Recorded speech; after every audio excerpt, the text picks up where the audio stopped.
Think about the last time you downloaded one of those massive, like highly anticipated open world video games. Oh, yeah. The ones that take, what, like 4 hours to install? Right, exactly. Or, even just the last time you put on a VR headset to check out a new digital social space, there's this very specific underlying expectation that we all have now. We want it instantly, and we want it to be perfect. Yes.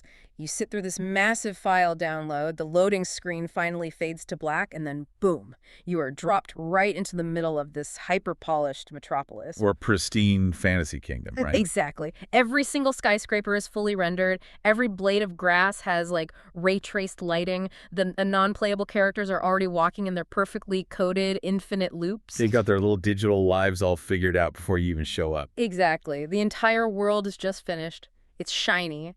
And it is ready for you to just wildly consume it. Well, the modern digital experience is entirely engineered around this concept of zero friction.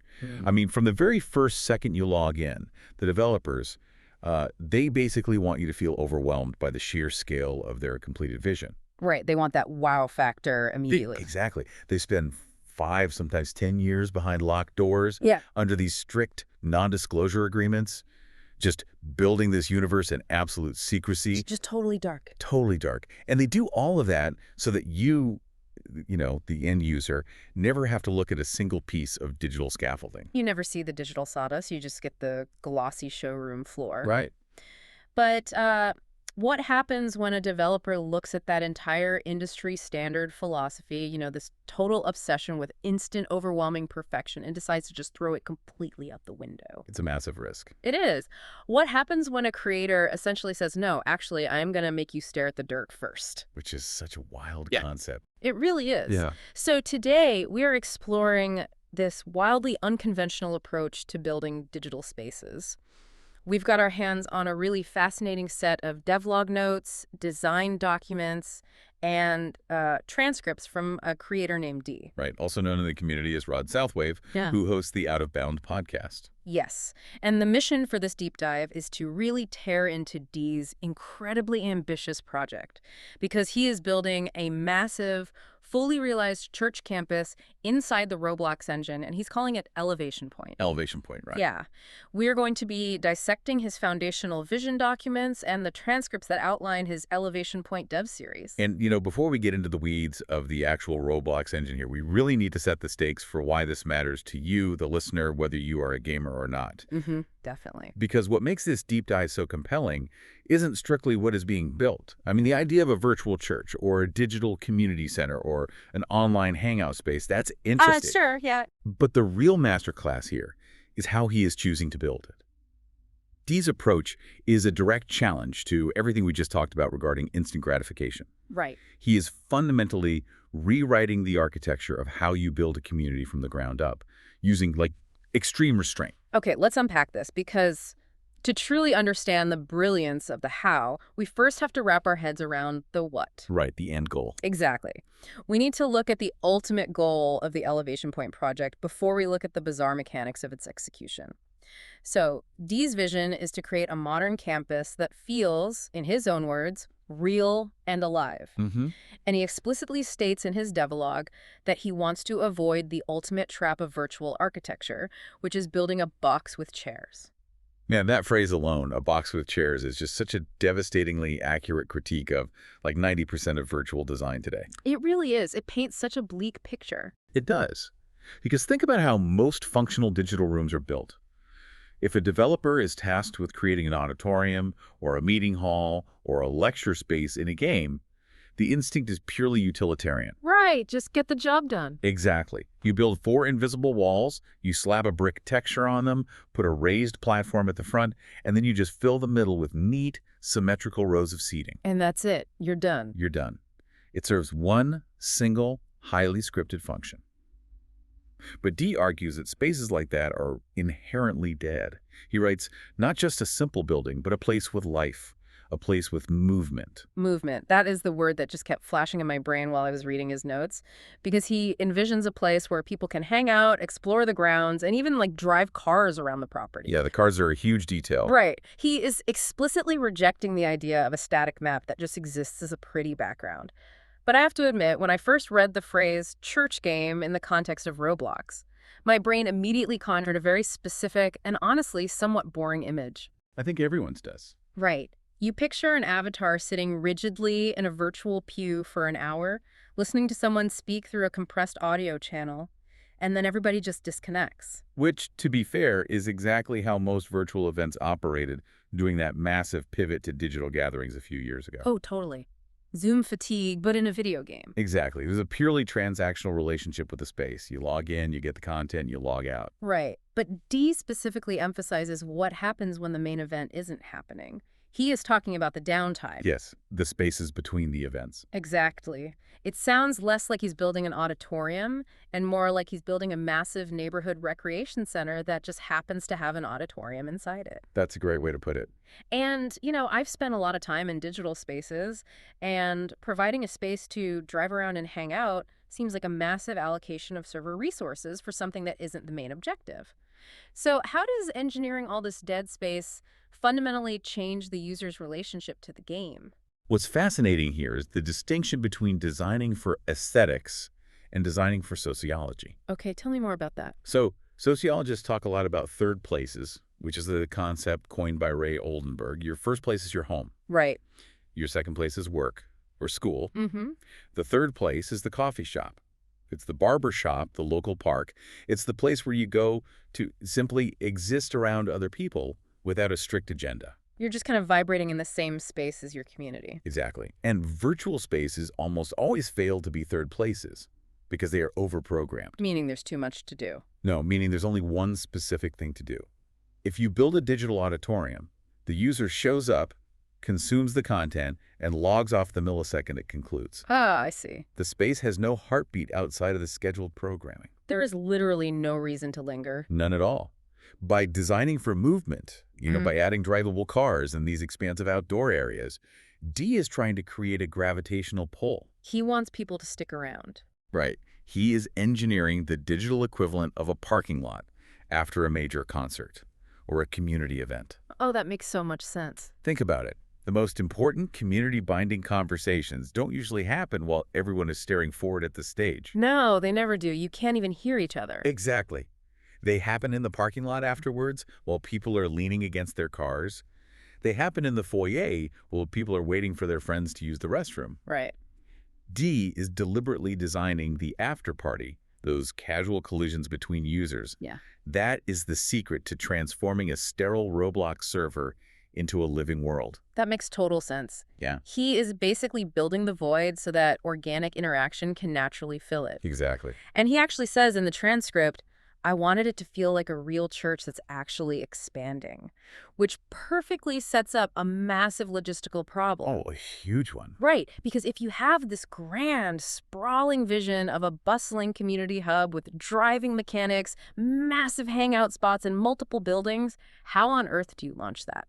Well, if you follow the standard tech industry playbook, the answer is pretty obvious. Right, you lock yourself in a basement. Yeah, you secure funding, you go dark for 3 years, you coat every single room, you painstakingly polish every single texture. And then you have a massive marketing push for a grand opening where you reveal the finished masterpiece all at once. Exactly, the big reveal. Well, here's where it gets really interesting. D is doing the exact opposite. He has laid out what we can call a radical day one strategy. Radical is definitely the right word for it. It is. And the core pillar of this strategy is deliberate, almost painful minimalism. He states that for the launch of Elevation Point, he is keeping things incredibly bare bones. Very stripped down. Yeah. Day one will include only the main building, the cars, and a parking lot.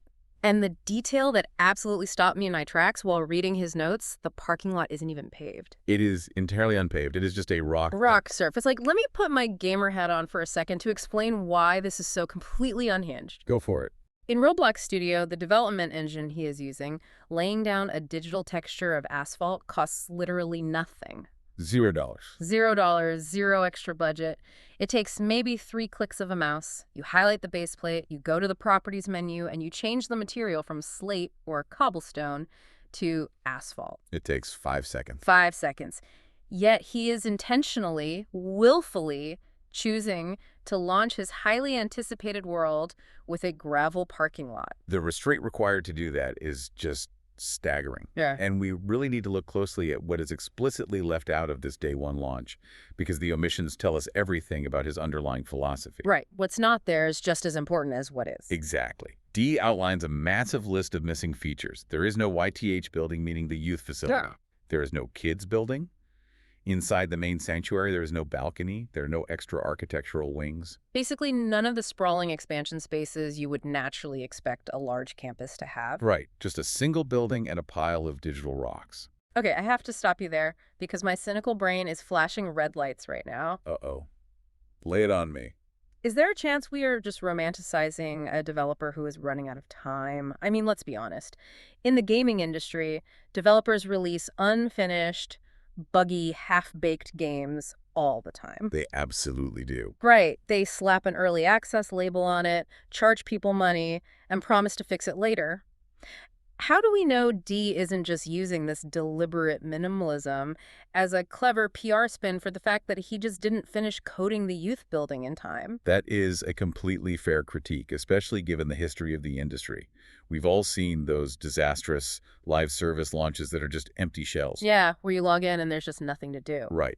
But the difference here lies in the intention and the transparency. A developer who is just being lazy or rushing to meet a deadline tries to hide the emptiness. Oh, so? Well, they build the youth building but lock the doors, or they stretch out the map to make it feel bigger than it actually is. Yeah. They try to trick the player. Oh, right. Creating the illusion of content. Exactly. But D is doing the opposite. He is loudly declaring the emptiness as a feature. His reasoning in the notes is explicit. He says, starting small lets the world breathe. Lets the world breathe. That is a very, I don't know, poetic way to describe a lack of content. It sounds poetic, but it is actually deeply rooted in player psychology. D is actively trying to prevent something called feature fatigue. Okay, what is feature fatigue? Let's use an analogy.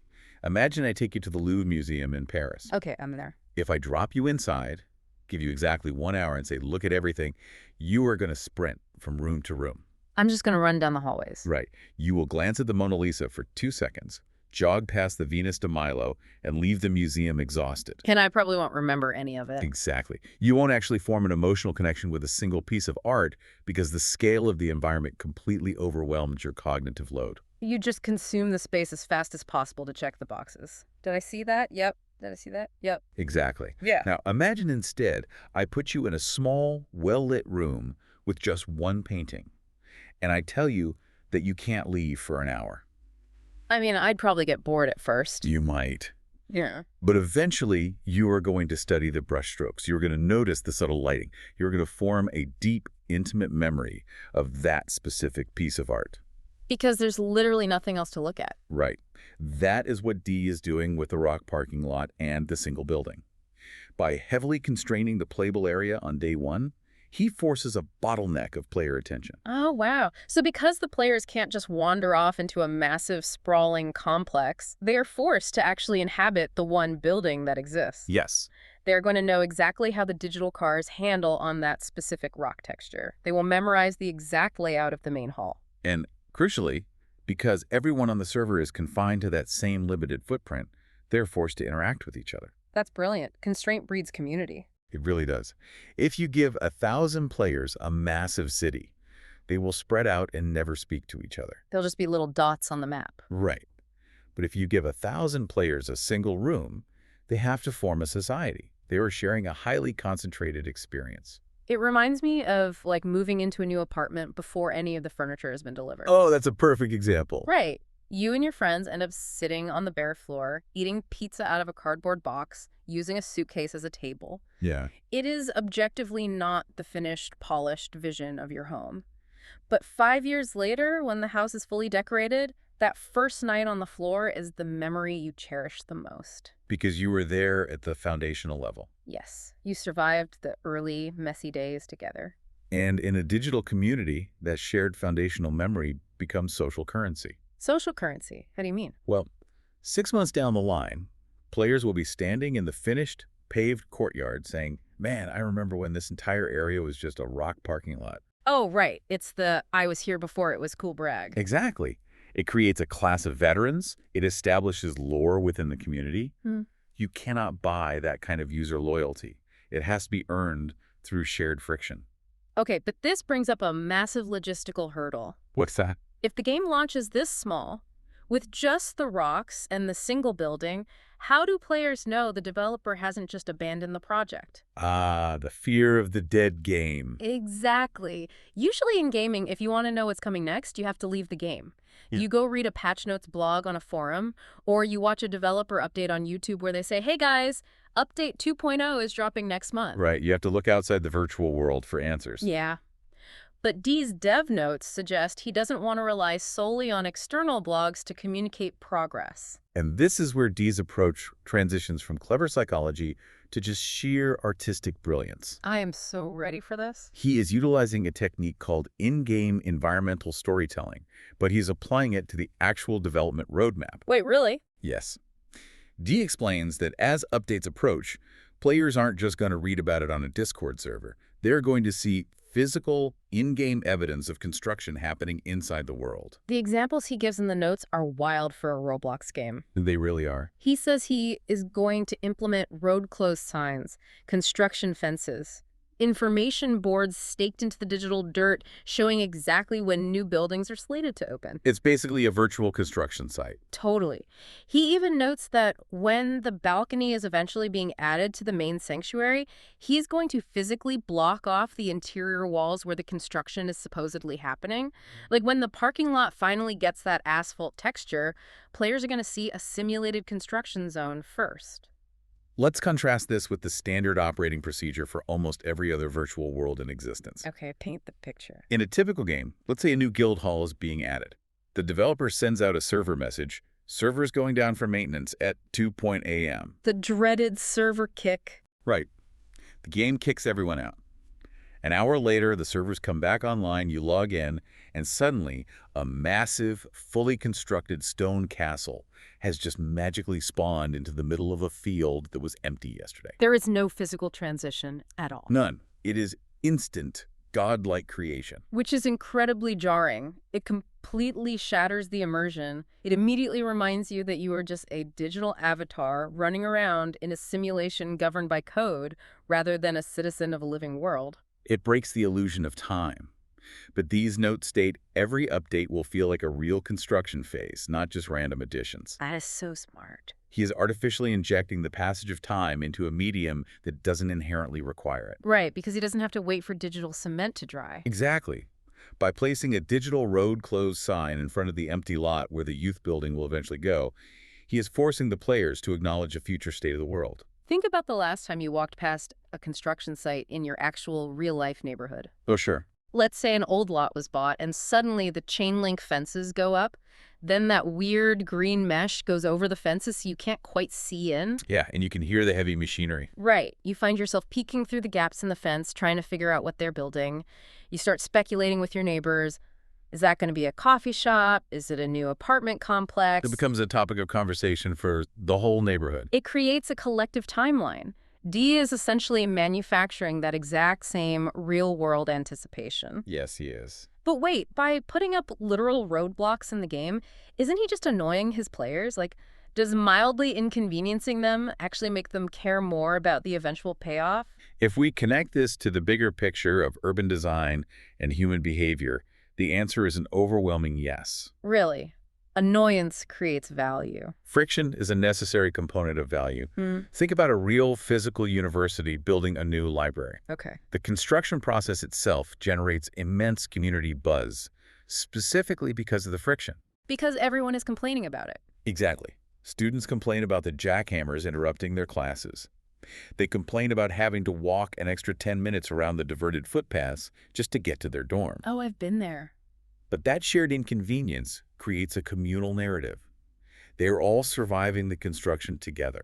They are all united against the shared enemy of the orange traffic cone. Precisely.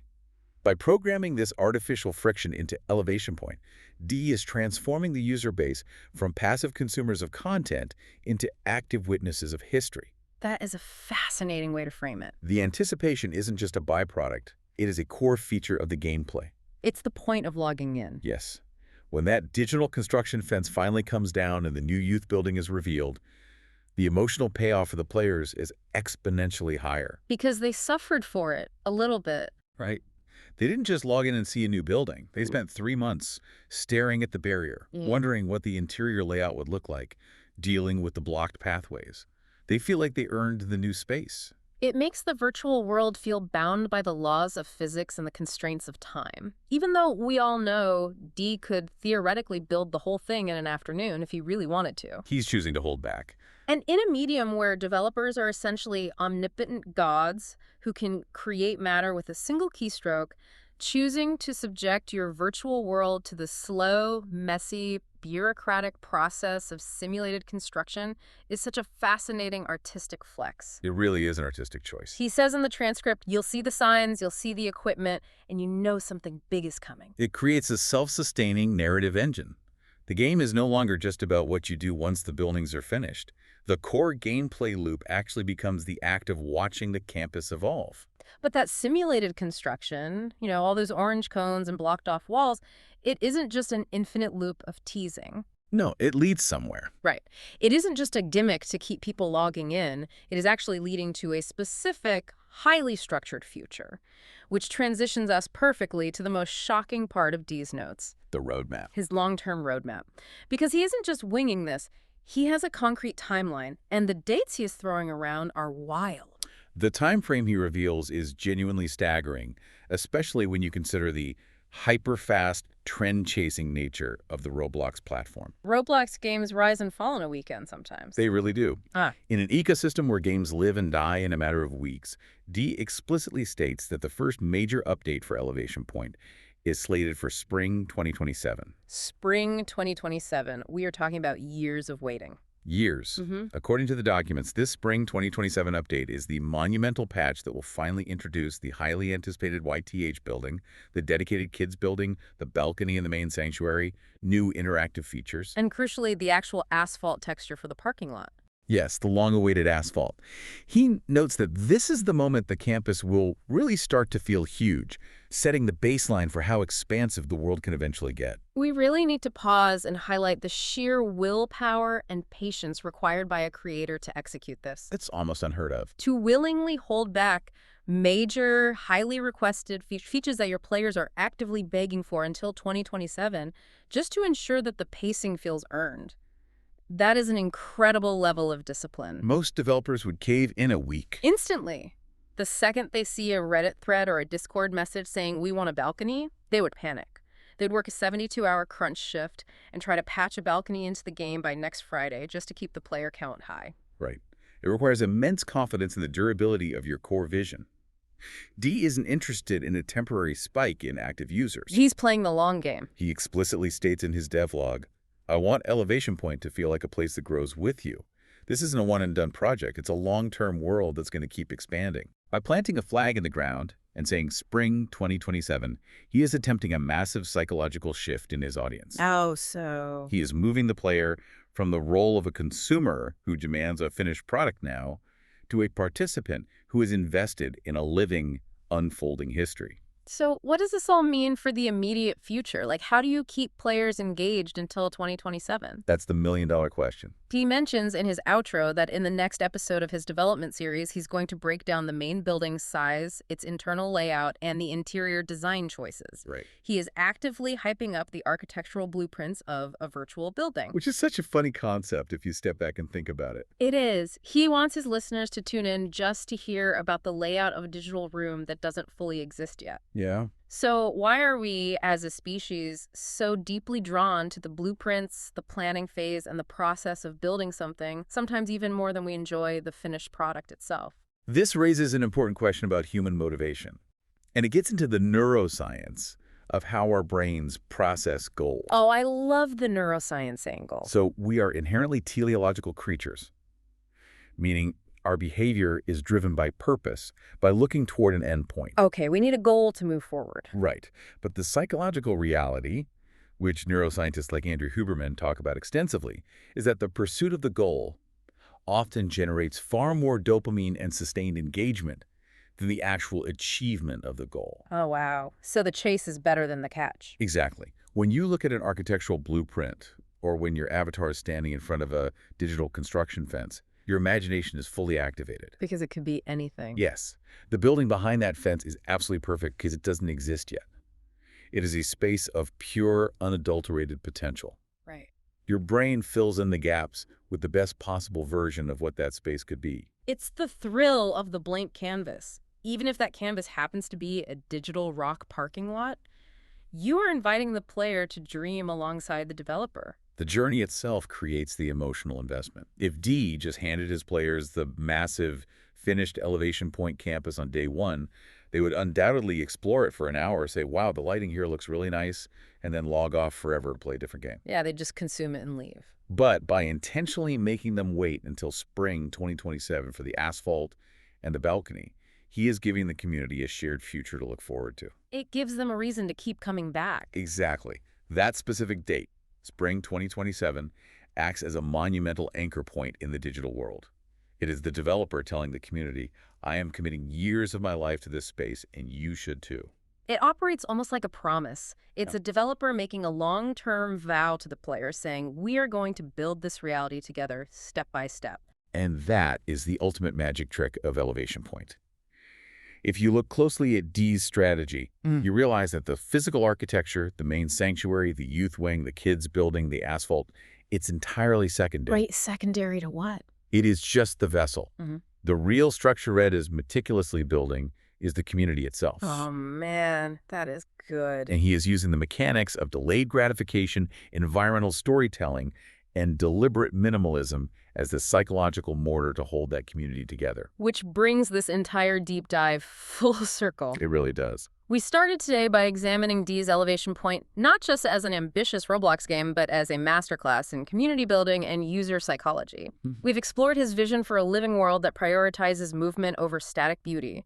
We dissected his radical, terrifying day one strategy of starting with nothing but a single building and an unpaved rock parking lot to prevent feature fatigue. Which is still such a wild move. It is. And we looked at his brilliant, friction-heavy use of in-game construction signs to build massive shared anticipation for a spring 2027 update.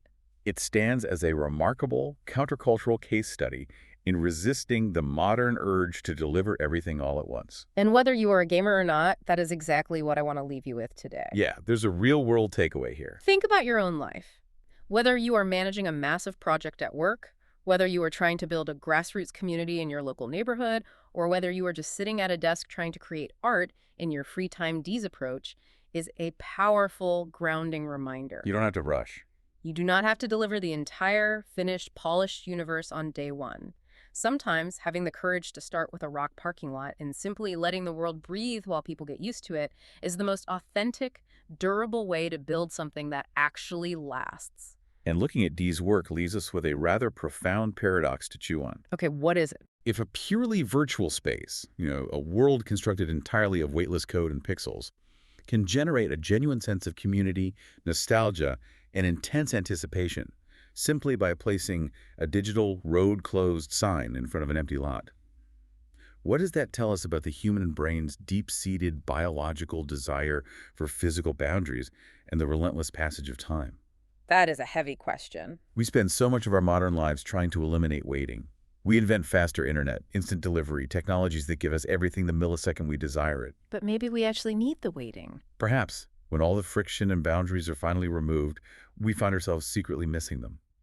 Perhaps the most realistic, the most fundamentally human thing we can program into our endless instant gratification digital worlds Is the frustrating, beautiful experience of having to wait for something to be built.